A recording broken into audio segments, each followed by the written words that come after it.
guiai meus passos. Evangelho de Jesus Cristo segundo Lucas, capítulo 12, versículos de 13 a 21. Naquele tempo, alguém do meio da multidão disse a Jesus: Mestre, dize ao meu irmão que reparta a herança comigo. Jesus respondeu: Homem, quem me encarregou de julgar ou dividir vossos bens? E disse-lhes: Atenção, tomai cuidado contra todo tipo de ganância, porque mesmo que alguém tenha muitas coisas, a vida de um homem não consiste na abundância de bens. E contou-lhes uma parábola. A terra de um homem rico deu uma grande colheita. Ele pensava consigo mesmo: o que vou fazer? Não tenho onde guardar minha colheita. Então resolveu: já sei o que vou fazer. Vou derrubar meus celeiros e construir maiores. Neles vou guardar todo o meu trigo, junto com os meus bens. Então poderei dizer a mim mesmo: meu caro, tu tens uma boa reserva para muitos anos. Descansa, come, bebe, aproveita. Mas Deus lhe disse: louco, ainda esta noite pedirão de volta a tua vida. E para quem ficará o que tu acumulaste? Assim acontece com quem ajunta tesouros para si mesmo, mas não é rico diante de Deus. Palavra da salvação. Meus irmãos queridos, hoje a palavra de Deus nos faz uma pergunta um tanto desconcertante. Uma pergunta que talvez a gente evite fazer a si mesmo na correria dos nossos dias.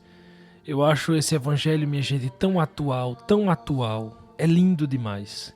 Eu queria muito que vocês tivessem toda a atenção na meditação de hoje.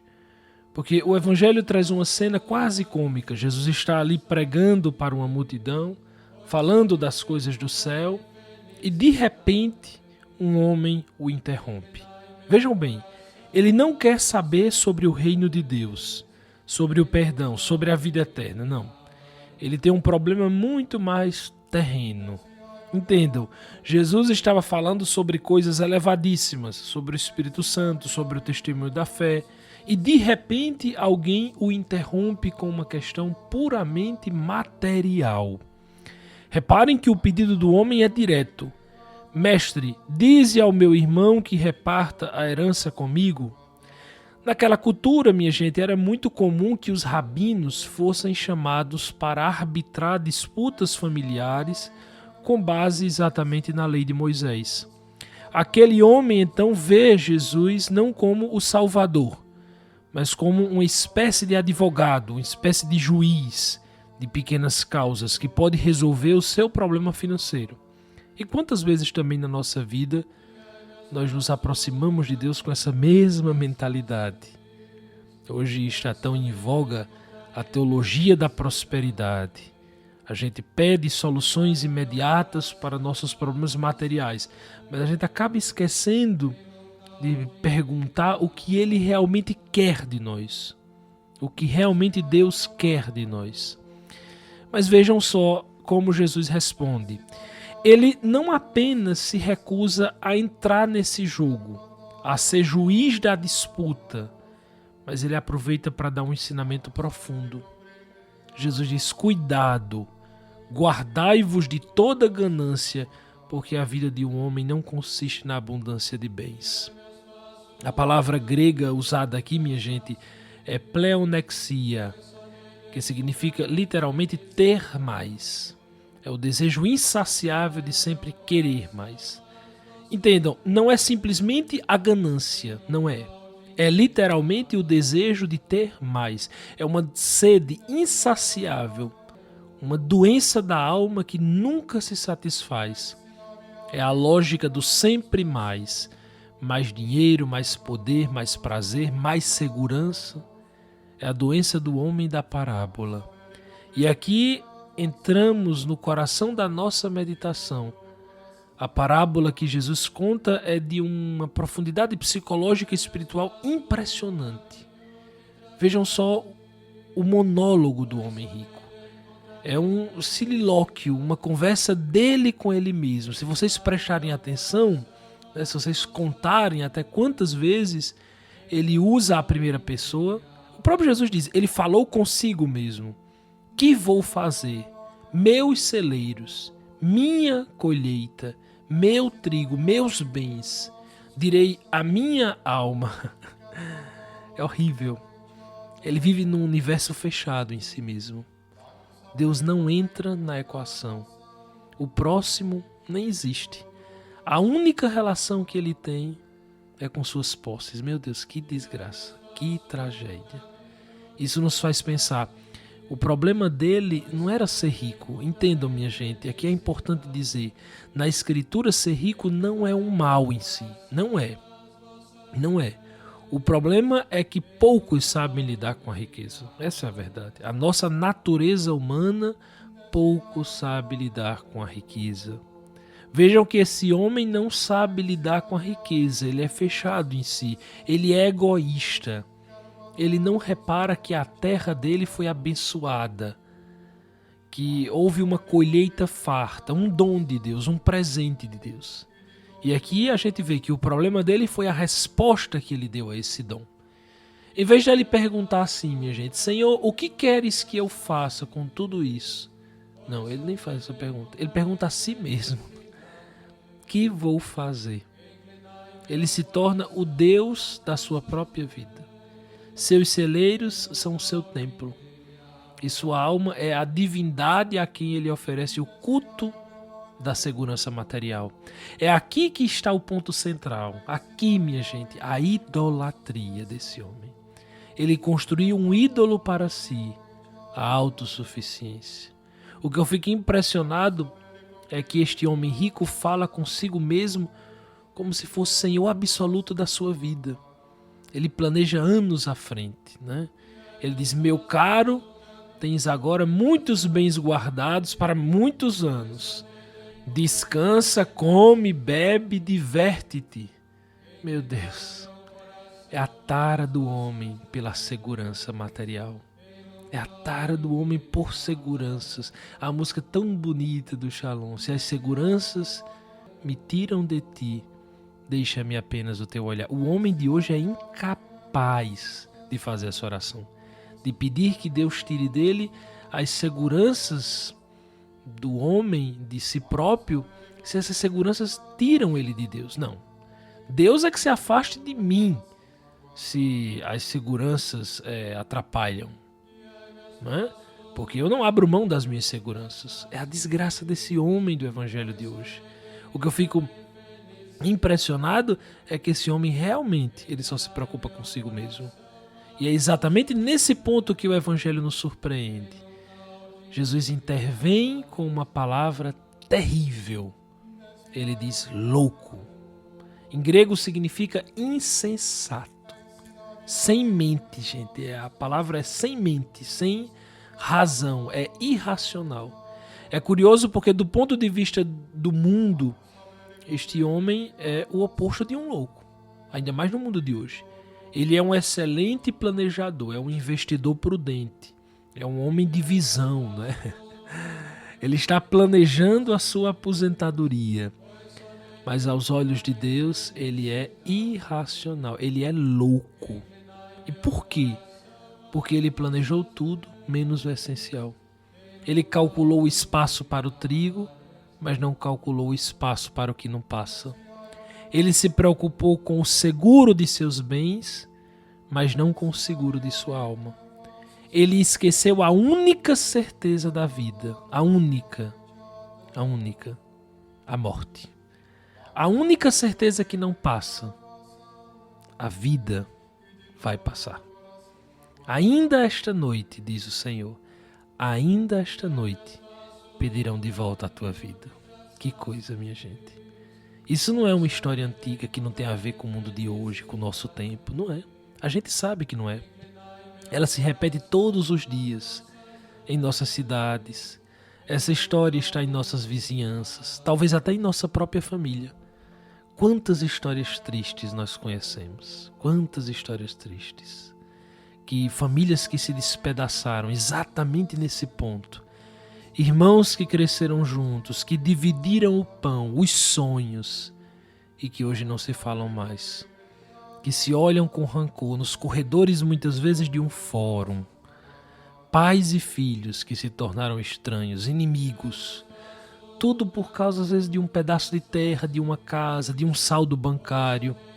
É uma tragédia profunda.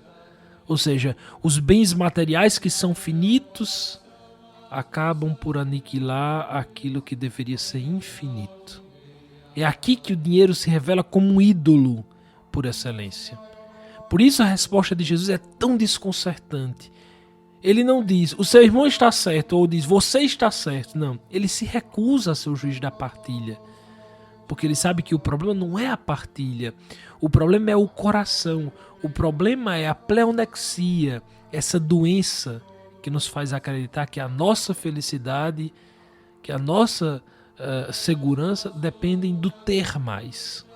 Isso me lembra uma história maravilhosa de São Felipe Neri, o santo da alegria, que viveu em Roma no século XVI.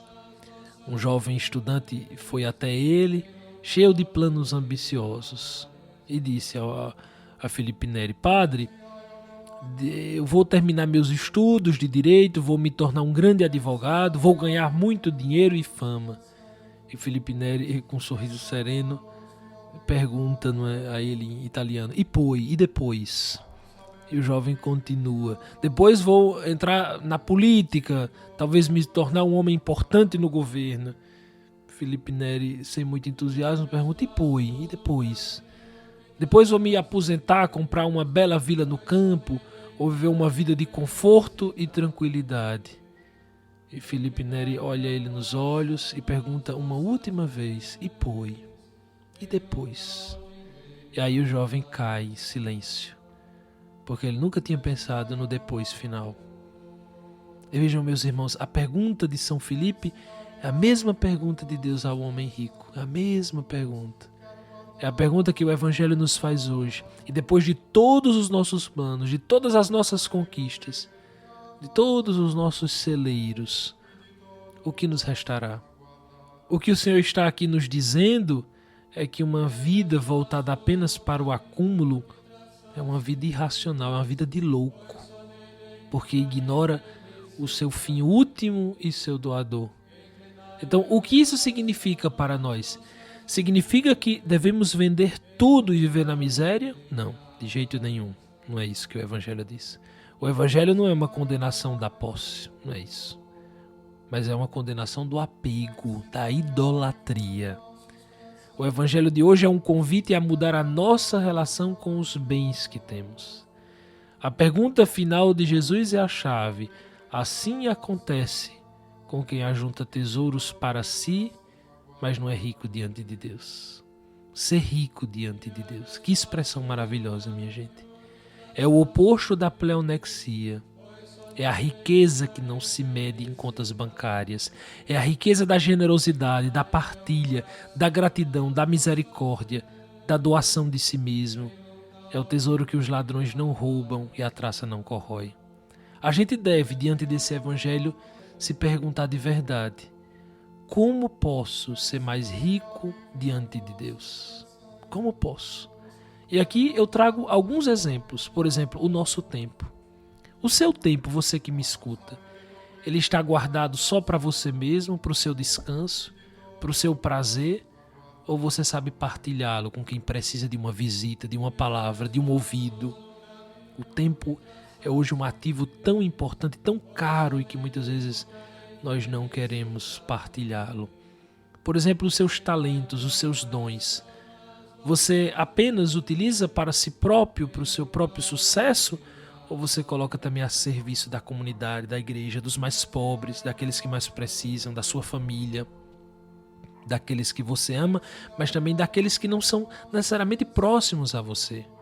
Os seus bens, aquilo que você construiu, aquilo que você herdou, as coisas que você tem, serve também aos outros ou só serve a você? Essas coisas, elas lhe servem ou você serve a elas? Porque os bens, eles podem nos abrir aos outros, mas também pode nos fechar em nosso pequeno mundo de conforto. Reparem, minha gente, que a verdadeira conversão começa com pequenos gestos, miúdas mudanças. Talvez, nesta semana que se inicia, o convite seja simplesmente partilhar algo que normalmente guardaríamos só para nós. Pode ser um pouco do nosso tempo, um elogio sincero, uma ajuda inesperada a um colega de trabalho, uma doação anônima, pequenos gestos que quebram a lógica do meu e abrem espaço para a lógica do nosso, que é exatamente a lógica do reino de Deus. Meus irmãos, a parábola do rico insensato não é uma história de terror sobre a morte, não. Na verdade, Jesus usa a palavra louco, que é uma palavra forte, não para nos humilhar, mas para nos acordar do sono da ganância. Mais do que isso, para nos libertar da ansiedade de acumular. É bonito porque Jesus nos liberta da ansiedade de acumular. Ele nos mostra onde está a verdadeira segurança e a verdadeira alegria. A vida, minha gente, a vida não é uma corrida para encher celeiros. O mundo está louco, minha gente. A vida é uma peregrinação para enriquecer, para encher o coração. A vida é um instrumento de realização do bem. Veja, parece até uma frase meio piegas, fazer o bem, semear o bem, mas não é. A Escritura diz como são belos os pés do mensageiro que anuncia a paz. Ou seja, aquele que passa a vida inteira enchendo o celeiro de paz. Aquele que passa a vida inteira semeando o bem, semeando a paz. Quantos bens deixou esse? Não sei. Mas sei que semeou a paz. Essa é que é a questão. Esse é que é o grande tesouro, o grande patrimônio. Nós estamos doentes, numa corrida para encher celeiros. Eu falo isso, minha gente, esse evangelho sempre me toca muito, me emociona muito. Quem é membro do projeto sabe que eu cito muito esse evangelho, porque Jesus me diz muitas coisas pessoalmente com ele. Corrige-me demais. Então eu falo primeiro para mim, mas todos nós temos de manter a guarda, sobretudo nesse mundo doente, que se esqueceu do que realmente importa, que é guardar tesouros no céu, que é ser rico diante de Deus. Meus irmãos, que o Senhor nos conceda um coração livre, que não está preso às coisas que passam. Que a Virgem Maria, que com seu sim se fez pobre de si mesma para se tornar imensamente rica de Deus, nos ajude a ter um coração livre e generoso. Que ela nos ensine a verdadeira medida da vida. Assim seja. Amém. Meus caros amigos, uma grande alegria estarmos aqui mais uma vez. Eu peço a você que compartilhe o link desse podcast para que outras pessoas possam ouvir, para que o nosso projeto da meditação dominical possa também se expandir e chegar a outros que precisam ouvir a palavra de Deus. A todos vocês, uma ótima semana, um grande abraço e até o próximo episódio, se Deus quiser.